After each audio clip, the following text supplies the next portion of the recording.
दोस्तों नमस्कार। मैं रवि गारगायन आपके लिए यूपीटीजीटी के आने वाले जो पेपर है उसमें मेघदूत के बारे में जो प्रश्न इम्पोर्टेंट प्रश्न हैं उनकी श्रृंखला में 100 प्रश्नों के उत्तर लेकर फिर आमंत्रित हूँ। आप समझेंगे और मेघदूत जो आने वाले पेपर में बहुत ही इम्पोर्टेंट भूमिका निभाता है उसके कुछ प्रश्न। नीचै गच्छत्योपरि च दशा चक्र नेमि क्रमेण कालिदास ने इन सुंदर वचनों को कहा है। उत्तर मेघ के उत्तरार्ध में मेघदूत दो भागों में विभक्त है, पूर्व मेघ और उत्तर मेघ। मेघदूत में छंद है मंदाक्रांता छंद है। तो हम मेघदूत यक्ष को साप लगा है उसके बारे में वर्णन है, आगे के प्रश्न में चर्चा करते हैं। मेघदूत में किस देवता का वर्णन नहीं मिलता है? तो मेघदूत में राम सीता का है, शिव पार्वती और कार्तिक का है, विष्णु और बलराम का है, बस ब्रह्मा नारद और संतोषी का नहीं है। यक्ष मेघ का प्रथम दर्शन कहाँ करता है? तो यक्ष मेघ का प्रथम दर्शन रामगृह आश्रम में करता है। आपने सुना भी होगा जो मेघदूत का प्रथम श्लोक है उसमें कहा गया है, कश्चित कांता विरह गुरुणात् स्वाधिकारात् प्रमत्ता सापेना स्तंगमित महिमा वर्ष भोग्येण भर्तु यक्षश्चक्रे जनकतनया स्नान पुण्योदकेषु स्निग्धक्षा तरसुवस्तिम रामगिरियाश्रमेषु। वो रामगिरी के जो आश्रम में चला जाता है उनका वर्णन करता है, उनके दर्शन करता है। कालिदास का मेघरूपी दूत की कल्पना प्रेरित है तो वाल्मीकि रामायण से प्रेरित है। मेघरूपी जो दूत है, मेघदूत जो पुस्तक है वो वाल्मीकि रामायण से दी गई है। किस ग्रंथ में एकमात्र मंदाक्रांता छंद का ही प्रयोग मिलता है? तो मेघदूत एक ऐसी पुस्तक है जिसमें मंदाक्रांता नाम का छंद है। संपूर्ण मेघदूत में किस रस का रसास्वादन होता है? तो संपूर्ण मेघदूत में विप्रलंब श्रृंगार रस का रसास्वादन होता है। पुराणों में प्राप्त बिरही यक्ष ने उपयुक्त नाम की कल्पना करें तो उनका नाम जो था वो हेममाली था, यक्ष का नाम। महाकवि कालिदास ने मेघदूत के कथानक को कहाँ से लिया है? तो ब्रह्मवैवर्त पुराण है। हमारे संस्कृत में पुराणों की संख्या 18 है, उनमें से प्राचीनतम पुराण है ब्रह्मवैवर्त पुराण। रामगिरी पर्वत में यक्ष कितने महीने व्यतीत कर चुका है? तो रामगिरी के पर्वत में यक्ष 8 महीने व्यतीत कर चुका है, उसे 1 वर्ष का श्राप मिला है। गीत काव्य और खंड काव्य के रूप में सर्वप्रथम गणना होती है तो गीत काव्य की और खंड काव्य की रचना जो होती है वो मेघदूत की होती है।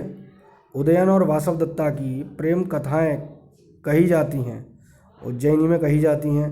क्या आप कभी उज्जैनी, मध्य प्रदेश में उज्जैन है, वहाँ जाएंगे तो उज्जैनी में आपको उदयन और वासवदत्ता की प्रेम कथाओं का वर्णन मिलेगा।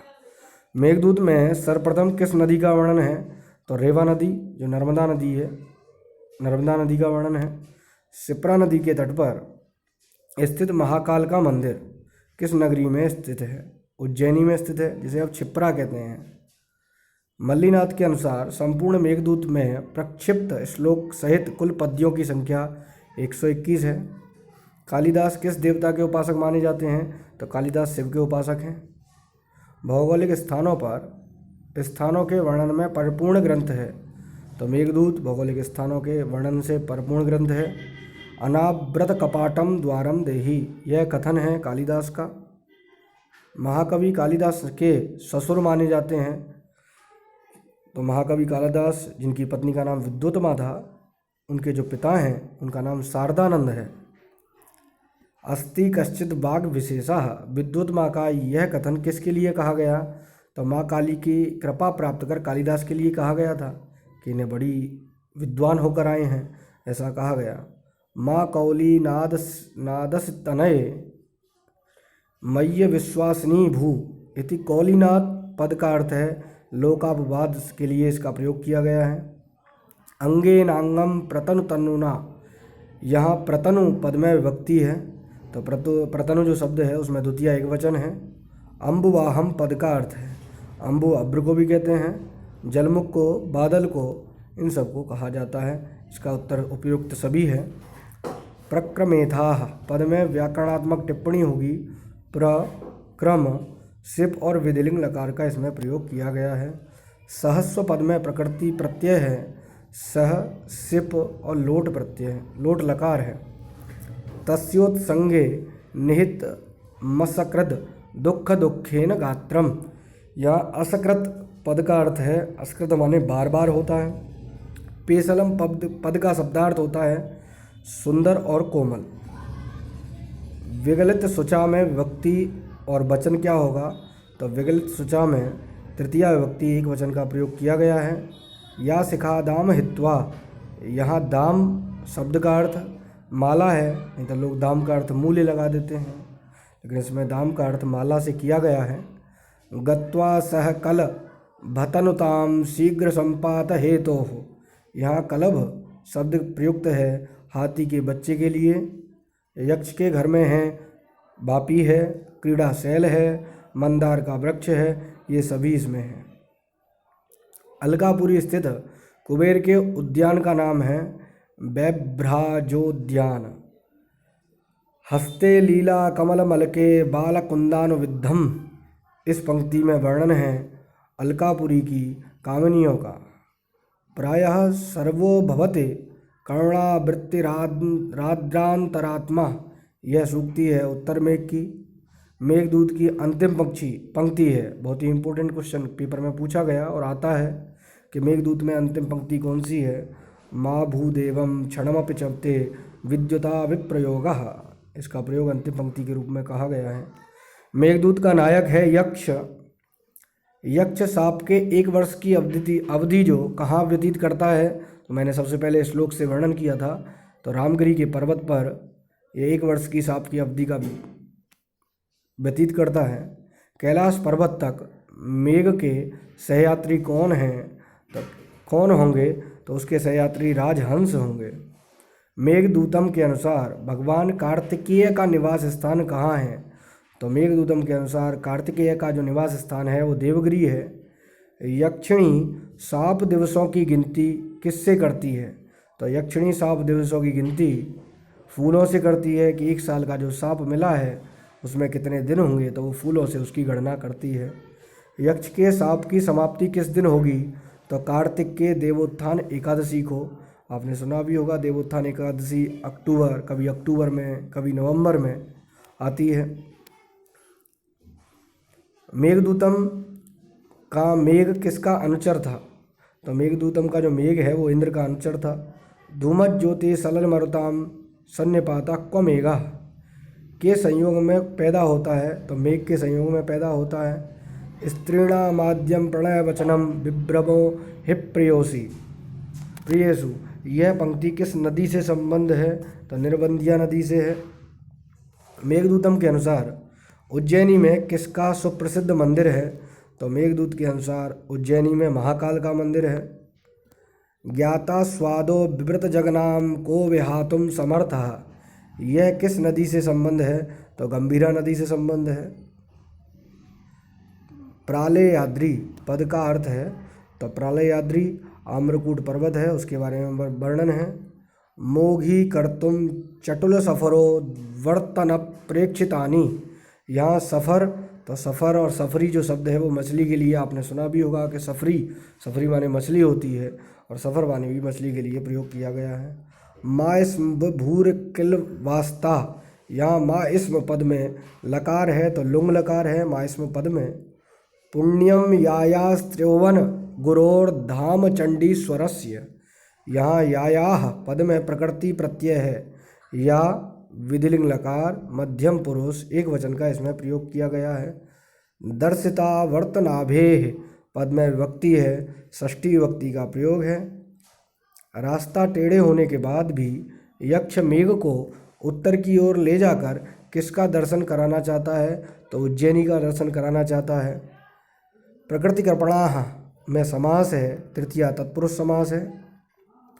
प्रत्यासन्ने नवसि दयता, यहाँ नवसी पद का अर्थ है श्रावण मास, सावन का महीना है, बादल आ रहे हैं, ऐसा वर्णन मेघ के रूप में मेघदूतम में कहा गया है। अंतर्बाष्पः चिरमनुचरो, यहाँ अंतर्बाष्प पद में समास है तो बहुब्रीहि समास है अंतर्बाष्प। कश्चिद भर्तु स्मरसि रस के त्वं हि तस्य प्रियेति, यहाँ रस के पद के लिए प्रयुक्त किए है, रस का सारिका को कहा गया है। भूयो भूया स्वयं अपि कृताम मूर्छनाम विस्मरन्ति, इस पंक्ति यह जो पंक्ति है किस वाद्य यंत्र से संबंध है इसका, तो वीणा से संबंध है। यक्षों का निवास स्थान अलकापुरी है। मेघदूतम में यक्ष का स्वामी कौन है, तो यक्ष का जो स्वामी है वो कुबेर है, जो इसे श्राप देता है। रिक्तः सर्वो भवति हि लघु पूर्णता गौरवाया, यह पंक्ति यक्ष किसके लिए कहता है, तो मेघ के लिए कहता है। हे मेघ, मेरे घर जा और घर जाकर मेरी प्रेमिका को बता, ऐसा मेघ से यक्ष कहता है। तस्योत्संगे प्रणयन इव स्रस्त गंगादुकूलाम, इस पंक्ति में किसका वर्णन है, तो अलका का वर्णन है, अलकापुरी का। गर्जितैर भाययेस्ताः, यहाँ भायये में लकार है, विधिलिंग लकार है। नेष्यन्ति त्वां सूर्यवतयोयंत्रधारा ग्रहत्वम, यहाँ त्वाम पद में किसका संकेत है, तो मेघ का संकेत है। कैलाश की चोटी पर जब मेघ पहुँचेगा तो कैलाश पर्वत की शोभा किसकी तरह हो जाएगी, ये बलराम की तरह हो जाएगी, ऐसा वर्णन कहा। मल्लीनाथ रामगिरी पर्वत को कहाँ मानते हैं, तो मल्लीनाथ रामगिरी पर्वत को चित्रकूट में मानते हैं। अस्तंगमित महिमा, यहाँ महिमा शब्द में प्रत्यय है महत धम इमनिच। राज राज पद में समास है, षष्ठी तत्पुरुष समास है। कनक वलय भ्रंसरिक्त प्रकोष्ठः, यह पद किसका विश्लेषण है, स यक्ष का, वह यक्ष का विश्लेषण है। जानामि त्वां प्रकृति पुरुषम कामरूपम मगोनः, यहाँ मगोनः पद किसके लिए और उसमें क्या विभक्ति है, तो यह इंद्र के लिए कहा गया है और इसमें षष्ठी विभक्ति है। मेघदूतम के अनुसार संतप्त लोगों के लिए एकमात्र सहारा है, तो एकमात्र सहारा मेघ है। त्वयुपेक्षते पद में संधि है, यण संधि है। द्रक्षसी भ्रार्त जायाम के अनुसार कौन अपनी भाभी को देखेगा, तो मेघ अपनी भाभी को देखेगा। विप्रयोगे ऋणर्धि, ऋणद्धि पद में धातु है, रुद्ध धातु है। नूनम यास्त्यत्य मरिमि मिथुन प्रेक्षणीयामवस्था मध्ये श्यामास्तन इव भुवः शेष विस्तार पांडुः, इस पद्यांश में अलंकार है, उत्प्रेक्षा अलंकार है। तन्वी श्यामा शिखरिस दसना पक्व बिंबा धरोष्ठी, इसमें अलंकार उपमा अलंकार है। सृष्टिराद्येव धातु पद में किसका संकेत किया गया है, तो इसमें यक्षिणी का संकेत किया गया है। मेघदूतम में किस प्रकार का मंगलाचरण है, ये प्रश्न बहुत ही इम्पोर्टेंट है कि मेघदूतम में मंगलाचरण वस्तु निर्देशात्मक मंगलाचरण है। मेघदूत मंदाक्रांता छंद में होते हैं। मगण भगण नगण तगण तगण और दो गुरु, ऐसे 17 अक्षर होते हैं मात्रिक सहित। मेघदूतम की व्याख्या की जा सकती है। मेघा एव दूतः, मेघदूत मदिकृत्यम कृतम काव्यम मेघदूतम, मेघः दूता यस्मिन काव्ये तत् मेघदूतम, दोनों ही परिभाषा बिल्कुल सही हैं, इसलिए दोनों को सही माना है। संस्कृत साहित्य में संदेश काव्य या दूत काव्य का प्रारंभ माना जाता है, तो मेघदूत से माना जा सकता है। सेविष्यन्ते नयन सुभगम खे भवंतम बलाका, यहाँ बलाका पद का अर्थ है, तो बलाका हमारे को बगुले को कहते हैं, तो बगुलियों के लिए इन्होंने बलाका का प्रयोग किया है। मेघ की पत्नी का नाम क्या है, तो मेघ की पत्नी का नाम विद्युत है। ऐश्वर्यम यद वांछसि प्रिय सखे शाकुंतलम सेव्यताम, यह किसके कथन के का अनुवाद है, तो गेटे एक राइटर हैं, उनके द्वारा अनुवाद किया गया है। कालिदास के मंदाक्रांता छंद की प्रशंसा की है क्षेमेंद्र ने। भासो हासः कविकुल गुरु कालिदासो विलासः, यह जयदेव का कथन है। अब आते हैं सुमिलित करना है, मिलाना है। पुरा कवीनाम गणना प्रसंगे कनिष्ठिकाधिष्ठित कालिदासः, यह मल्लीनाथ ने कहा था। निर्गतासु नवाकस्य कालिदासस्य सूक्तिषु, ये बाण ने कहा था। श्रृंगारे ललितोद्गारे कालिदासत्रयी किम, यह राजशेखर ने कहा था। ये कालिदास की उपमा दी गई है। उपमा कालिदासस्य भारवेरर्थ गौरवम, ये उद्भट ने कहा, तो इसका आंसर भी है। इसी प्रकार किस नदी के समूह का वर्णन मेघदूत में नहीं किया गया। मेघदूत में बेत्रवती, क्षिप्रा, गंभीरा, रेवा, निर्वंध्या, गंधवती, गंगा, यमुना, सरस्वती आदि नदियों का वर्णन तो किया गया है, लेकिन चर्मणवती, कावेरी और ब्रह्मपुत्र का वर्णन नहीं किया गया। पूर्व में युग में कालिदास किस नगरी का सर्वोत्कृष्ट वर्णन करते हैं, तो उज्जैनी नगरी का वर्णन करते हैं। किस पर्वत समूह का वर्णन कालिदास ने अपने मेघदूत में नहीं किया है? तो आम्रकूट और कैलाश का वर्णन किया है, हिमाचल और विंध्य का वर्णन किया है, देवगिरी और रामगिरी का किया है, नीचे गिरी और उच्चे गिरी का कोई शब्द ही नहीं है। नीचे गिरे, नीचे वाला पर्वत और ऊपर वाला पर्वत, ऐसा वर्णन कभी नहीं किया है। अगला, किसका कथन है और कौन वक्ता है इसमें? कालिदास गिराम सारम कालिदासा सरस्वती, यह मल्लीनाथ वक्ता है, मल्लीदास ने कहा है। कालिदास कविता नवम वयः, उद्भट ने कहा। कालिदासादीनामिव यशः, मम्मट ने। और कालिदासाद परस्य वाणी, ये श्री कृष्ण के द्वारा कहा गया। स्त्रीणां माध्यम प्रणय वचनम विभ्रमो हि प्रियेषु, यह सूक्ति है पूर्व मेघ की। यांचा मोघा वरमदि गुणे नाद में लब्ध कामा, इम्पोर्टेंट सूक्ति है पूर्व मेघ के 6ठे श्लोक में इसका वर्णन है। ये मेघदूत से लिए गए 100 प्रश्नों की इम्पोर्टेंट श्रृंखला थी, जिनका मैंने आपको वर्णन किया। अगर ये अच्छी लगी हो तो आप लाइक करें, सब्सक्राइब करें, शेयर करें। धन्यवाद।